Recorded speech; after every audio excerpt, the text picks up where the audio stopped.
Okay, so we've all been there, haven't we? Pushing, grinding, really trying to force things. Yeah, trying to bend reality to our will. Exactly. And it just feels like you're constantly rowing upstream, fighting this relentless current. Mm-hmm. That feeling that if you just try harder or control things more. Then finally, what you want will show up. Right. But, well, what if that whole effort, that striving, is actually the very thing keeping us stuck? That's the big question we're tackling today. Yeah, so today on the deep dive, we're looking at something really different. The art of allowing. It sounds simple, maybe even a bit passive. It can sound that way, but it's actually a pretty profound idea. You see it pop up in different places, like with Abraham Hicks, and also, surprisingly, in Zen Buddhism. Two very different traditions, really. Totally different. So our mission, our deep dive today, is to kind of unpack that. We want to pull out the core insights from both and see how letting go, really letting go, isn't about weakness at all. It's actually about tapping into a different kind of power. Exactly. A power that maybe leads to more freedom, creativity, flow. The things we were chasing in the first place. Okay, so where do we start? Abraham Hicks. Yeah, let's start there. What's really fascinating with Abraham Hicks is this core statement.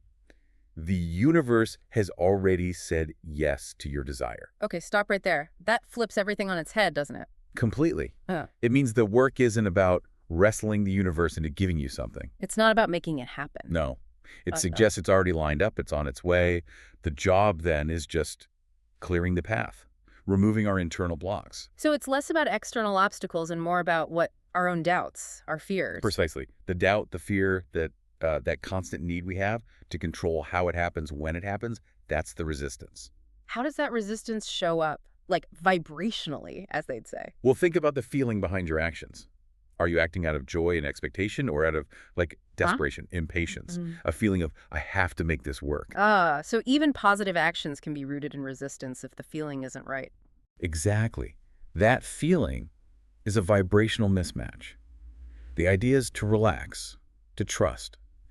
When you do that, you naturally sort of tune yourself, like a radio, to the frequency of what you want. You align with it. You align. And they stress this isn't weakness. Allowing is presented as a higher form of strength. Strengths, how so?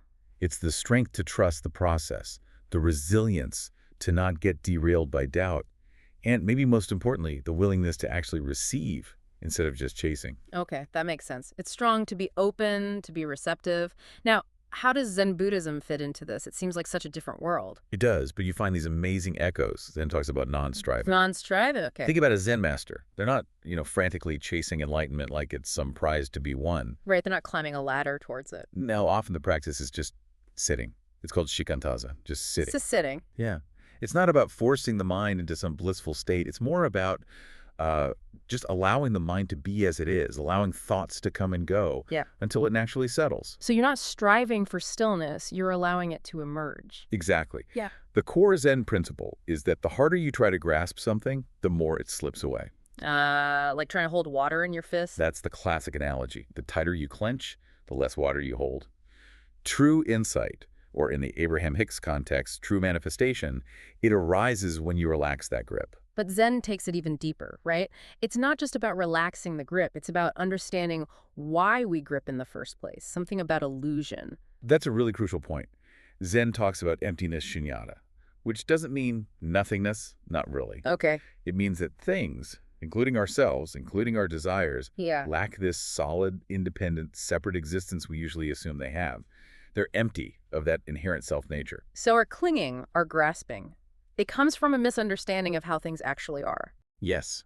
We think there's a separate me trying to grab a separate thing. Right. When you start to see the interconnectedness, the impermanence, that the me and the thing aren't so separate, the need to grasp starts to dissolve. Wow. So it's not just a technique, it's a fundamental shift in seeing reality itself. It is. But interestingly, whether you call it aligning vibrationally like Abraham Hicks or seeing emptiness like Zen, both paths lead you to stop trying to control everything. They both lead to letting go, which brings us back to that river analogy. It really clicks, doesn't it? It does. We fight the current, try to swim upstream. And just get exhausted, making zero progress. But if you just float, if you trust the current, You get carried effortlessly. yeah. So Abraham Hicks' path of least resistance and Zen's letting go of clinging, They're different languages for the same core truth. Stop fighting the flow of life. Stop forcing it and let life carry you.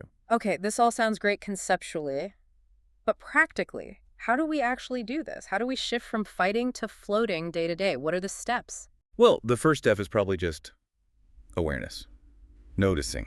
Noticing when you're doing the striving thing. Exactly. Pausing. Taking a breath. Catching yourself when you feel that frantic need to control, that tension, just acknowledging it without judgment. Okay, so awareness first. Then what? Then it's about recalibrating our relationship with time, I think. Trusting the timing. Which is hard. We want things now. Of course. But trusting timing isn't just passive waiting. It's understanding that just because something hasn't shown up yet doesn't mean it's not coming. The conditions might just not be quite right. It's letting go of that need for immediate results. Releasing the impatience. Yeah. Which connects to the next step, focusing on alignment, not just pure brute force effort. Back to the radio analogy. Kind of. Is your mind calm and open, receptive? Or is it frantic and anxious? That calm, open state is like being tuned in and attracts. The frantic energy will. It repels. It creates static. Yeah. Okay, so awareness, trusting timing, focusing on alignment. You mentioned meditation earlier. Both traditions seem to emphasize it. They really do. It's key. Abraham Hicks suggests, 15 minutes a day, just to quiet the mind, raise your sort of baseline vibration. In Zen. Zen has just sitting, watching the breath. The point in both, really, is training the mind to stop doing so much, to let go of constantly managing thoughts and just allow the mind to settle back into its natural clear state. It builds that allowing muscle. So beyond just sitting meditation, are there ways to bring this into like everyday chaos? Is there a Zen way to trust timing or focus on alignment while you're, stuck in traffic or dealing with work stress? Absolutely. That's where the concept of Wu Wei comes in, and also just general mindfulness. Wu Wei, effortless action. Yeah, but it's not no action. It's action that flows naturally from intuition, from being present, rather than from anxious calculation or forcing. Zen emphasizes bringing mindfulness to everything. Walking, eating, working. Doing what needs to be done, but without being attached to the result. Exactly. It's less about waiting for a future outcome, like Abraham Hicks' trusting timing might imply, and more about being fully here now, immersed in the present action. The action itself becomes the focus, not what you'll get from it. It's like a craftsman just focused on the wood, not the finished product yet. Ah, okay. So the effortless part comes from dropping the mental struggle about the action and the outcome. Precisely.